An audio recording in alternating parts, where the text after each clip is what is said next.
Ayan po at medyo may lungkot na balita po ngayon. At ito pong si AFP Chief of Staff Browner ay pinapaghanda na po lahat ng mga kasundaluhan dito sa posibleng invasion ng China sa Taiwan. Yan po ang ating tatalakayin at bago po yan, siyempre, nais ko po munang paabot ang aking mapagpalang pagbati sa inyong lahat, mga kaibigan, mga kamag-anak, mga jowa. Sana ay nasa mabuti kayong kalagayan lagi at ligtas sa anumang uri ng kapahamakan. Ayan, at bago po natin tatalakayin ang yan tungkol dyan sa nalalapit na girang yan, ay gusto ko lamang pong sabihin sa inyong lahat na marami po yung mga nakaalam ng tamang spelling ng Tariq Hassan Mirza. At katunayan po ay kung inyo pong i-check dyan sa inyong mga comment, ayan po ay pinindot po ng aking sekretary yung heart. Di po ba? Yan. Lahat po ng tama na sumagot ng Tariq Hassan Mirza ay nakapindot po ang heart. Hindi po ba? Sige nga po, i-comment nyo nga po dyan kung sino po ang nakaalam or nakita na nakapindot po yung heart. At instruction ko po nga dito sa aking sekretary, pagkatama ang spelling, pindutin yung heart. Kapag kamali, wala na yan, burahin mo na yan. Sakit lang sa ulo yan. Bagamat may mga ilan na talagang antimano, binubura na po ng sekretary ko. Ayoko na pong masyadong kwan dito. Ayoko na pong maraming paliwanag dito. Total, lahat po yan ay nabanggit ko na po lahat yan. Maging yung nagtatanong kung paano sumali ng raffle, ay paulit-ulit ko sinasabi, ang pagsali po ng raffle, panoorin mo lang itong mga videos ko, malalaman mo na kung paano sumali. At hindi kailangan mag-send ka doon sa messenger. Walang sasagot sa iyo pagka mga ganong tanong mo. Okay? At saka yung mga kumukumusta na yan, wala po yan. Nire-restrict lang po yan ng sekretary ko. Sinabi ko po yan na tanging yung pinasubscribe lang or mismong subscribe mo lang na katibayan ang isend mo dyan sa Tariq Hassan Messenger. Pero yung mga kung ano-ano pa mga sasabihin dyan, wala po, nire-restrict lang po kayo ng sekretary ko. Wala po yan. Mga tanong-tanong kung paano sumali, wala po yan. Dahil pa ulit-ulit ko po sinasabi dito, ang pagsali po rito ay panoorin nyo lang po yung mga videos ko, malalaman nyo na po yan. Okay. So, medyo may mga, bagamat kakaunti lang yung mga hindi nakakuha ng tamang spelling ng Tariq Hassan Mirza. So doon na po yung maliwanag po na talagang itong mga ito ay hindi mga nakainom ng gatas ito ng mga maliit. Alam niyo kung bakit? Hindi ba't kasasabi ko lang? Para malaman niyo yung tamang spelling ng Tariq Hassan Mirza, panoorin mo niyo muna. Yung doon sa John Birana Vlogs, yung part 1, part 2, part 3, nandoon lahat. Naka-insert lahat dyan. Pero wala pa rin. At ano to? Mali-mali pa rin. Tingnan nyo, talagang hindi nakikinig. Hindi talaga nanonood. So ito po yung mga nagpapanggap pa, sila pa yung kwan, sila pa yung ang hiligi, ang dami-dami lang suggestion. Sila pa yung mga mali-mali na nga yung pinapagawa ko rito, yung Tariq Hassan Mirza, mali-mali ng spelling, magsisend pa sila ng Gcash nila at ito yung Gcash ko at party-partihin mo lang daw yan. Uutusan pa ako nitong mga kwan na ito, itong mga ing-ing na ito. Hindi ka naman subscriber talaga eh. Kung nag-subscribe man yan talaga, talagang kwan yan. Talagang natural na pagkaing-ing na talaga. Sinasabi ko naman po rito, wala ako subscriber na tanga. Wala akong subscriber na bobo. Lahat po ng subscriber ko matatalino. At lahat ng mga subscriber ko mga gwapo. Lahat ng mga subscriber ko magaganda. Ay itong mga pamali-mali ng spelling niyan, hindi ko mga subscriber yan. Dahil sinabi ko naman yan po, palatandaan ko, sa mga subscriber ko walang tanga. Imagine mo naman, di ba't sinabi ko na para malaman nyo spelling, di ba? Panoorin nyo yung sa John Birana Vlogs, yung part 1, part 2, part 3. Di ba paulit-ulit, di ba? O kung talagang hindi ka naman isa't kalahating gonggong, ay di sana, tiningnan mo muna bago ka sumulat dyan ng Tarika San Mirza. Anyway, wala na po tayong pag-uusapan dyan. At hindi ko po alam kung yung mga suggestion nyo, kung depende po yan sa i-consider ko kung talagang mapatunayan kung legit yung mga suggestion ninyo. Mayroon dyan agad, magbibigay agad ng GCash number. Wala naman ako sinasabi rito magpadala ka ng GCash number. Ang kapal talaga ng pagmumukha. Ito yung kwan, mga hindi ko subscriber ito Mag-subscribe muna kayo para tumalino kayo. Paulit-ulit ko sinasabi yan. Hanggat hindi kayo nagsusubscribe dito sa Birana Live Studio TV, hindi kayo tatalino. Lalong hindi kayo suswertihin, lalo kayo mamalasin. Diyan pa lang sa pinapakita nyo. Kamalasan ng inaabot nyo O, di ba? Nakakakon lang, nakakapag-init lang ng ulo. Anyway, tapos na tayo dyan. Okay. Balikan lang po natin itong kwan. Itong AFP Chief of Staff na si Browner ay inalerto na po niya, pinaghahanda na po niya yung mga sundalo. Ito na po yung dati ko pang dinidiscuss sa inyo. Ayaw ko na po sanang i-discuss kasi paulit-ulit ko lang pong dinidiscuss ito. Pero para namang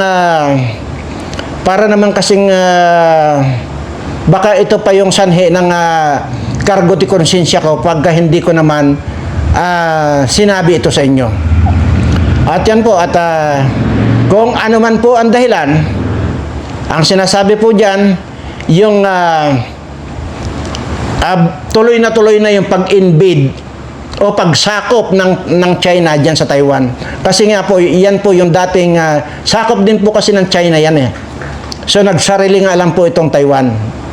At pinaghahanda niya yung ating mga AFP in case na nandyan ay kung papaanong makuha yung mga Pilipino dyan sa Taiwan na nasa 240,000 mahigit daw yata Pilipino dyan. Actually, meron din po tayong kanyan, meron din po tayong mga tinulungang mga OFW dyan na nandyan ngayon. At yung pong ikinikwento ko sa inyo na lahat po yan, placement pay at saka yung mga kung ano-ano pa mga medical nila, at saka kung ano-ano pa mga kanila, natulungan po natin yan. Ilan din po yan, marami-rami rin po yan ng just Taiwan. So, at nag-video call nga sila kahapon sa akin na yun, tinatanong nila kung ano raw ang masasabi ko at doon daw talaga ay balitang-balita na. So sabi ko, dito naman kako wala pang balita. So noong makita-kita ko nung after na mag-video call kami ay nakita ko itong video na ito ng balita na ganun nga, pinaparedy na ni Browner itong mga lahat ng mga sundalo. So sabi ko naman sa kanila, kung yun pala ay kung ganun ang balita, bahala na lang kayo magdesisyon kung gusto nyong voluntary exit na lang. At wag na kayong mag-antay pa ng rumaragasa dyan yung bakbakan, saka pa lang kayo rescue. So yun nga, inaantay lang nila sa akin yung aking go signal. At sabi ko nga po, kayo na lang bahala magdesisyon dahil kung para sa akin kasi noon pa man, sabi kong ganyan, masama sa loob ko yung mga umaalis natin mga kababayan na pupunta dyan na magtatrabaho sa abroad. At yan pa nga pong mga OFW natin na yan ay nandyan lahat yung tawag dito, nandyan lahat yung nakaamba lagi ang sakuna dyan sa mga OFW natin. Dangan nga lang talaga at wala silang magawa sa hirap ng buhay natin dito sa Pilipinas. Kaya yon, at napipilitan sila. Kasi unang-una, hindi lamang po sa kung ano pa mga disgrasya Diyan po sa OFW natin, aminin po natin at saka hindi, marami po yung mga nasisirang pamilya diyan sa mga OFW natin. Katunayan, mayroon po akong tinulungan na sirang-sira, ilan din po yan sirang-sira po ang pamilya nila. Bakit? Kasi pagdating po nga doon, ay siguro nalulungkot at medyo kinakalabit-kalabit siya doon ng mga kasamahan niya ng mga Pilipino rin. Bigay, nabuntis. Ayun. Anong nangyari dito sa asawa niya rito sa Pilipinas? Di ganun na lang ang sabi ko nga, sira ang pamilya. Marami.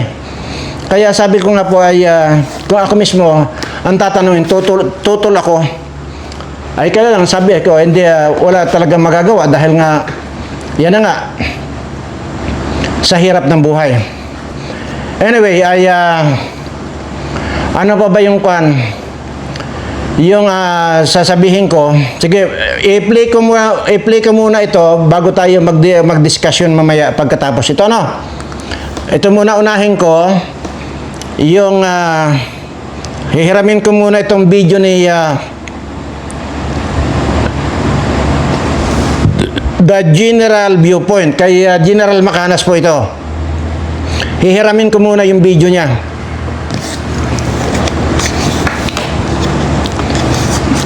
Hindi lang po yan.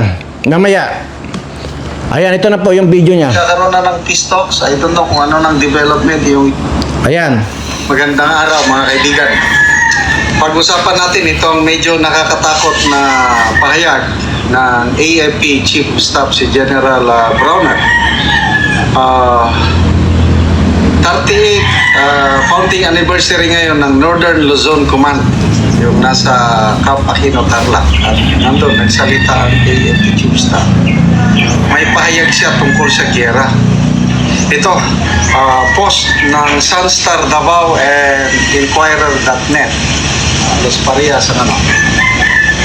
Sabi dito, Armed Forces of the Philippines Chief of Staff General Romeo Browner told Northern Luzon Command troops to start planning for possible actions in the event of a Taiwan invasion. If something happens to Taiwan, sabi niya, ito na yung exact statement. If something happens to Taiwan, we will inevitably be involved. There are 250,000 OFWs working in Taiwan and we will have to rescue them. It will be the task of the Northern Luzon Command to be at the front line of that operation. Yun po ang statement na AFP Chief of Staff. Dinagdagdag pa niya dito sa Inquirer na post naman. Browner tells troops at the Northern Luzon Command to prepare for any eventuality.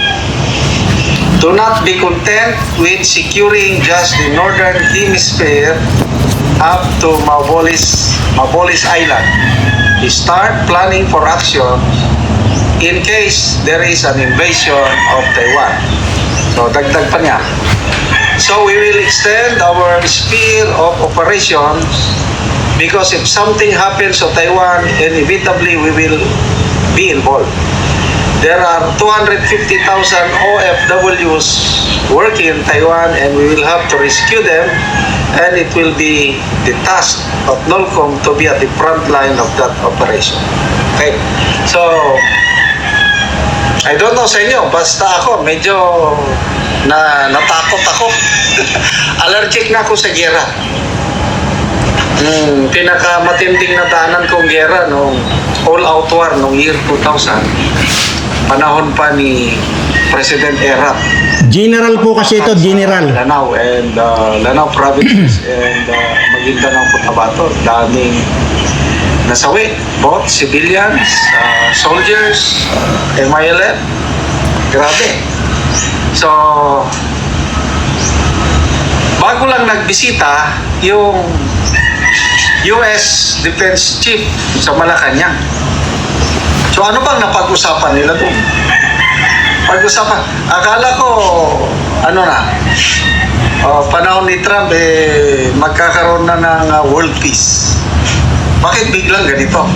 Anyway, ako nagtatanong lang. Hindi ko alam yung background background, bakit napanggit ng Chief of Staff yung prepared for any eventuality, okay lang sana kung ang involvement natin is just to rescue.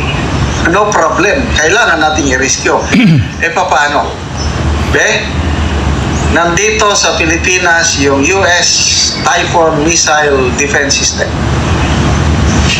Yan po ang mitsa ng malaking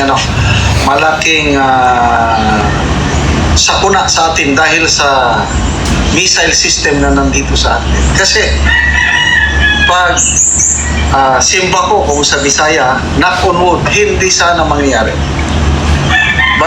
But kung inatake na ng China ang Taiwan, sa nakikita ko, ang US tutulong siya sa Taiwan. Ang US hindi niya pwedeng pabayaan ang Taiwan kasi nandyan nata yung microchips na factor. Kailangan ng US yung microchips ng Taiwan. So, gera ng dalawang superpower. Tayo, may mga EDCA sites tayo, nandyan yung Typhoon Missile System. Nakikita ko, madadamay tayo. Hindi lang yung ayokong maging alarmist. Basta ako, nakasubok na ako ng gera. Ang hirap. Walang mananalo sa gera. Puros talo, lalo na ang mga civilians. So sana maiwasan. Sana yung campaign promise ng President Trump na world peace, inaayos na nga nila yung, diba, magkakaroon na ng peace talks. I don't know kung ano ng development yung Ukraine-Russia. So kung aayusin na doon, pati nga sa Gaza, yung, Ang ibig pong sabihin ni General Macanas, yun pong kahit na hindi natin away, ay madadamay tayo dahil na nandito nga yung IDCA. At nandito rin po yung malakas na armas ng Amerika. So, kakampi po yan sa Taiwan, ang Amerika, na manggagaling dito sa atin. Kasi nandito yung IDCA. Ang ibig ko po sabihin, kahit na wala tayong away sa China, damay at damay tayo ang unang pupulpugin yan. Kung tutuusin tayo ang unang titirahin. Bakit? Nandito nga sa atin yung missile na yan eh. Yung pinakamalaking missile na dinala rito ng Amerika. So yun po yung kwandan eh. Yan noon pa, noong dinala yan dito, nagdududa na talaga ako. Talagang may gira. So yun nga, ilang beses ko na pong naitapik ito. Pero ngayon, ang paalala ko lang po sa inyong mga kababayan, lalo na po dito sa aking subscriber, if ever na ito man ay hindi man natin gustuhin at matuloy itong girang ito, natiyak naman na tayo ang unang mapupulpog dito. Hindi pa rin po nagbabago yung aking posisyon na lahat ng mga subscriber ko ay pwedeng dito sa akin kayo manatili dahil dito po alam ko ligtas kayo rito. Unang-una, prepare ko pa po ito noong pang pandemya. Matagal na panahon ko na pong prepare ito. Katunayan, may mga binili-bili na tayong lupa-lupa dyan sa gusto ko maglagay tayo dito sa Luzon, Visayas at Mindanao. Actually, may sa Visayas po meron na. Kaya lang, talagang hindi ko na po halos maasikaso pero meron na po tayong lupa dyan. Dalawa po yung lupa natin dyan sa Visayas. So, Mindanao po, ongoing po yung aking pakikipag-negotiation. Pero, ibig sabihin, wala pa tayong naipapatayo doon. Doon sa mga lupa na yun, wala pa tayong naipapatayo. Maliban dito po sa akin mismo dito sa Mindoro. At ito po ay pwedeng i-accommodate. Ilan ba yung subscriber ko? 115 na ba? 115 subscriber. Tayo, 115,000. Kayang-kaya po kayong i-accommodate dito. At sinasabi ko po rito na pag nandito po kayo sa akin, wala po kayong alalahanin. Lalo na po pagkain, wala po kayong dapat alalahanin dito. Pag nandito kayo sa akin, sagot ko kayo. Ganun lang po yun, kasimple. At pero sure naman ako, na itong 115 or 116 na subscriber ko, hindi po totoo yan. Diyan pa lang po nakita ko na po yung kan eh. Siguro malamang nag-subscribe lang sila dati yan dahil nung may palaro ako dati ay nag-subscribe lang sila na wala sa utak nila. Yan po. Kasi dito lang kasi kung mga subscriber ko dapat sila nagsipag-comment doon sila doon sa Tariq Hassan Mirza. Dahil unang-una alam ko pagka subscriber ko alam niya yung Tariq Hassan Mirza yan. Messenger po yan. So, kakaunti lang po So, ibig sabihin, kung ilan lang po kayo, kaya nga po, ang sabi ko rito, ugaliin nyo po na panoorin po, bagamat walang kakwenta-kwenta itong mga content ko, itong mga sinasabi ko, balang araw po marirealize ninyo na napakalaki palang halaga itong mga dinadaldal ko rito kahit sa biglang tingin walang kakwenta-kwenta. Yan po yan. So, hindi pa rin po nagbabago yung aking stand na pwede ko kayong kupkupin dito sa amin in case. Ganun lang po. Hindi po nagbabago yon. Wala po kayong alalahanin dito. Ganun pa man. Hindi lang po ito si General Macanas. Para po maintindihan po natin lahat. At seryoso po ito. Related po dito kay General Macanas na sinabi niyang ganyan. Mismong media, panoorin niyo po. Patuloy ang panggigip-gip ng China sa Taiwan bilang babala umano ng Beijing sa Yan. isinusulong na Taiwan independence. Kaugnay niyan, sinabi ni Armed Forces of the Philippines Chief of Staff General Romeo Browner Jr. na mahalagang mapaghandaan ng Pilipinas ang posibleng pagsakop sa Taiwan. Ang detalye sa balitang pambansa ni Patrick De Jesus ng PTV Manila. Muling pinaligiran ng Army, Navy, Air at Rocket Force ng China ang Taiwan sa isang military drill. Isinagawa ito ng Beijing bilang pamalaraw sa isinusulong na Taiwan independence. Ayon sa Ministry of National Defense ng Taiwan, na-detect ngayong Martes ang 19 na warship ng People's Liberation Army Navy. Binabantayan din ng Taiwan ang Shandong aircraft carrier ng China na pumasok sa kanilang response zone mula pa noong March 29. Tinawag ng Taiwan na troublemaker ang patuloy na military threat ng China sa Taiwan Strait at Indo-Pacific region. Pero patuloy raw silang susunod sa prinsipyo ng no escalation of conflict sa harap ng umano'y nararanasan nila na gray zone harassment. Sa ika-38 anibersaryo ng AFP Northern Luzon Command ngayong araw, muling binigyang diin ni AFP Chief of Staff General Romeo Browner Jr. ang kahalagaan ng paghahanda ng Pilipinas sakaling mangyari ang pananakop sa Taiwan. Sabi ni Browner, bahagi ito ng pag-shift ng militar sa territorial defense kung saan ang NORCOM ang nagsisilbing frontliner sa hilagang bahagi ng bansa. But let me give you this challenge, this further challenge. Do not be content with securing just the northern hemisphere up to Mabulis Island. So extend na natin yung sphere of operations natin.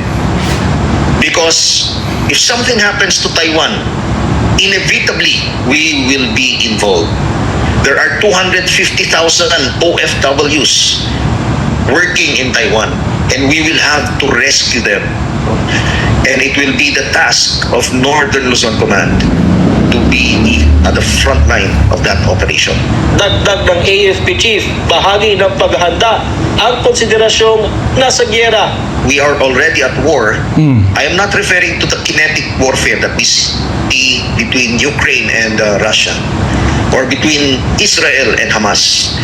But we are experiencing already cyber warfare, information warfare, cognitive warfare, political warfare. So, sinisingitan na tayo.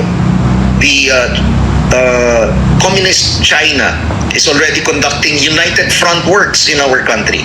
Hindi po kathang-isip yun na pinapasukan na nila. They're already infiltrating our institutions. Samantala, ipatutupad naman ng Philippine Navy ang pinalakas ng Order of Battle sa West Philippine Sea at karagatang sakop ng hilagang bahagi ng bansa. Kabilang sa revamp ang command and control sa mga opisyal ng Naval Forces West at Northern Luzon at paghahanda sa mga karagdagang barko na darating, kabilang ang BRP Miguel Malvar at BRP Diego Silang at iba pang mas modernong kagamitan. Nagbibigay na ng mas magandang, mas malaking atensyon ngayon sa mga lugar na ito, and these are the naval components confronting them. Magandang araw mga kaibigan. Ayan. Pag-usapan natin ito. Yan po. Sinabi na mismo ni Browner. Nasa gira na tayo. Hindi nga lang yung kagaya pa doon sa nangyayari dito sa Ukraine at Russia. Pero halos ganun na rin po. We are already in the war. So, yun. Imagine mo, kinonsider na nasa gira na tayo. Yun nga lang, yun doon sa mga political war, yung mga ganun pa lang. Hindi pa tayo umaabot doon sa putukan. So, ngayon, yun na po. At kung ang tatanungin natin, bahala na po tayo mag-analyze dito. Kayo mismo mag-analyze sa inyong sarili. Dahil ako, noon pa ito, talagang may alam na ako rito talaga. Kaya noon ko pa ito tinatapik yung gira. At may mga pilosopo pa nga nagsabi na bakit ko kailangan i-broadcast yan na hindi naman pala tayo ang maglalaban-laban sa China at saka Pilipinas. Hindi nga po tayo. Ang problema po kasi dyan, kakampi ng Amerika ang Taiwan. Pagka ginira ng China yan, tutulong ang Amerika sa Taiwan. Ngayon, saan po ba yung mga Amerikano? Nandito po sa atin sa Pilipinas. Iyan po yung tinatawag na IDCA. Na kung saan-saan po yan nakalagay. Meron po dyan sa dito lang sa Ilocos, sa Palawan. Meron pa, marami po yan eh. May sa Batanes. So ngayon, nasaan ba yung sinasabing yung missile na giant missile na yon? Nandito po sa atin. So ibig sabihin, para hindi makagalaw yung mga Amerikano rito, mga sundalo, uunahin nilang targetin itong mga IDCA rito. So damay po tayo rito. Sinabi naman po ni Browner, damay tayo. So yan po yung napakarami na nating mga kababayan ang naghihirap. Napakarami na nating mga kababayan ang walang masaing, mga gutom ang mga kababayan natin. Sasabayan pa nitong girang ito, ano pang mangyayari sa mga kababayan natin? Okay lang doon sa may mga maraming makain, maraming naka-stack na malamon dyan. Okay lang yon. Ay paano nga itong mga kababayan natin na ultimong isang bottle na bigas walang na-stack sa sobrang kahirapan? Ay talagang sila talaga yung magsasuffer talaga. Ito mga ito mga tawag dito sa mga politikong mga kawatang ito. Walang kahirap-hirap yung mga yan. Dahil unang-una, lahat yan sila, may mga bahay abroad yan. Sisibat lang yan sila, tuloy ang lamon ng mga animal na yan. Iiwanan nila ang Pilipinas. Maniwala kayo sa akin, wala kayong makikita ang mga politiko dito sa atin. Doon yan sila kung saan-saan yan. Doon sila maglalabunan ng masasarap na pagkain itong mga panito na ang nilalamon nila. Sana nga sinasabi ko, sa tuwing lalamon sana ito, mabilaukan na sana ito at bumara na sa lalamunan nila itong mga ninakaw nilang mga pira ng bayan. Sana magkasabay-sabay ng matudas yung mga yan. Ito talaga yung mga pahirap sa bayan. Sinabayan pa ng yung walang alam at puro kabangagan ang alam. Kaya yan ngayon ang mangyayari sa atin. Di ba yung kay President Duterte, hindi nga niya pinayagan yung mga ganyan-ganyan ni President Duterte? Oh. Nung pumasok na ito si Bangag, ayun, pinayagan na lahat yung IDCA na yan, ay ngayon, namimiligro ang Pilipinas dahil dyan sa IDCA na yan. Samantalang kay President Duterte, hindi niya pinayagan yan dati. Oh. So ngayon nakikita na rito kung sino ang may utak. Eh, sigurado naman talaga mas may utak si President Duterte. Ano bang aasahan mo doon sa mga bangag? Kaya nakakapanggigil lang po talaga. Dahil makikita mo, maghahandusay lang itong mga kababayan natin. Hindi man sila tamaan ng bala. Yung kagutuman, sigurado ako, hahapay itong mga kababayan natin. Kung hindi man sa kagutuman, posible hahapay ito sa mga virus na pakakawala ng China. Maniwala kayo sa akin. Kasi sabi ko nga po, hindi na halos uso ang putukan ngayon. Ang uso na nga po yan ngayon, lason. Yung tinatawag na atomic bomb. Lason na po yan. Lason or either virus. Yan po yung sinasabi ko lagi sa inyo. Anyway, ano man natin siguro magdasal ay napagbigyan naman na tayo. Kasi noon wala naman akong ginawa kundi magdasal na sana wag na matuloy. Ay ngayon yata mukhang tuloy na. Dahil mismo yan, kung kayo po mag-iisip, hindi naman siguro magsasabi itong chief of staff ng AFP kung talagang walang mangyayaring ganon. Hindi po niya pwedeng sabihin na yan, maghanda kayo. Lalo na yung paghandaan yung kung paano nating ilikas yung mga 250,000 plus na mga OFW natin sa Taiwan. Hindi po magsasalita yan kung walang pwedeng mangyari. Mayroon po yan. Matagal na nga po yan eh. Di ba, kaya nga po dinidiscuss yan dati. O anong sinasabi nyo sa akin? Puro fake news ako. O ayan. Sabi ko nga po sa inyo, kung yun man ang iniisip nyo fake news, dahil lamang doon sa sinabi kong patay na si Labrador, tinaga sa ulo, yun lamang po. Yun lang ang basehan ninyo ng pagiging fake news ko. Ay hindi nyo naman alam yung content na yon na sobrang buisit ko rito kay Labrador nito. Kaya sinabi ko, kinontent ko na si Labrador ay pinasok sa kanyang sariling bahay, tinaga sa ulo, patay. Sa sobrang buisit ko. At maging dito sa mga animal na mga politikong ito, noong una sinasabi kong patay na si ganito, itong congressman na ito. Pero buhay pa yun noon. Ngayon natuluyan nga eh. Di ba? Kaya si Labrador, matutuluyan din yan. In advance ko lang. Dahil yung sinasabi kong politiko, ilan na yung politiko? 3 na yung namamatay. Pero may narinig kayo? May nakakuan? May naibalita? Wala naibalita. Pero patay na sila ngayon. Pero nung sinabi ko noon na patay na, hindi pa patay noon. Yun ang fake news. Kasi buisit na buisit nga ako. Kaya once na ibinalita ko rito na patay na, kahit na buhay pa, maaaring 1 linggo, 1 buwan, mamamatay na rin. Kasi yung 3 na yun, na buisit ako na sinabi kong patay na, ayun, namatay na nga. Natuluyan na. Simba kumyar.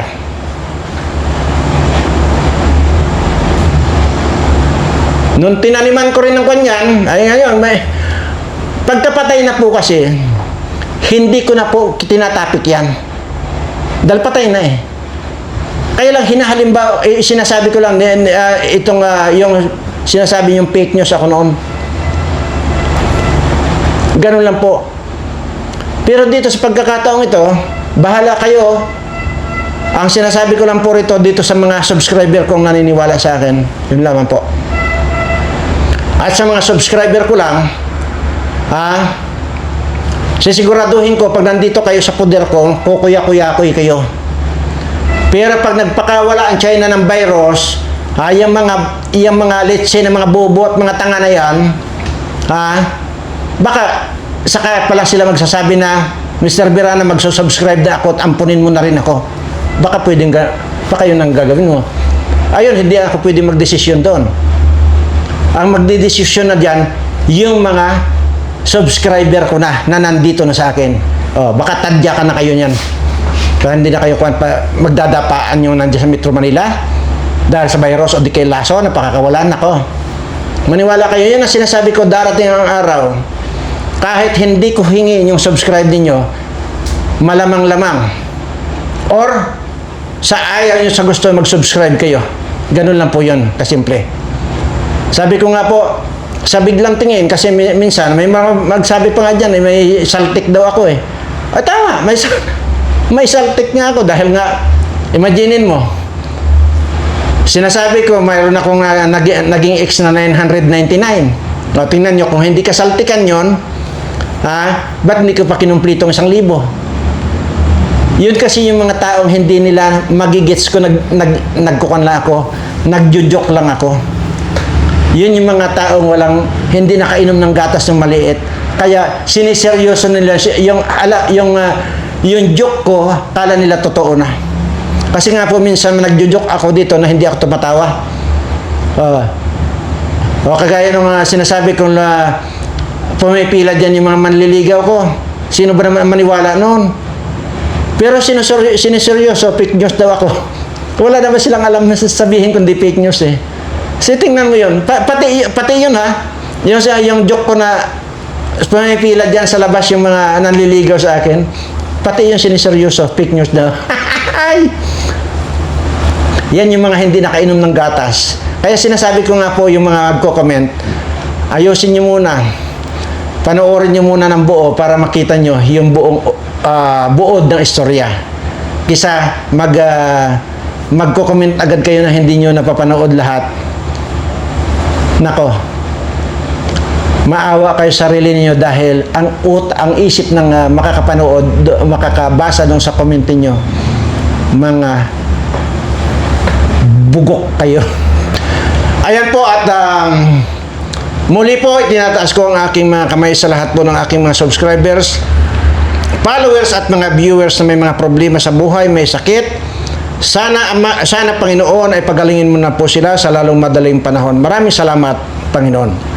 At siyempre, pagkatapos ko magdaldal, ano ba yung sinasabi ko? Ayan, at mahal na mahal ko po kayong lahat.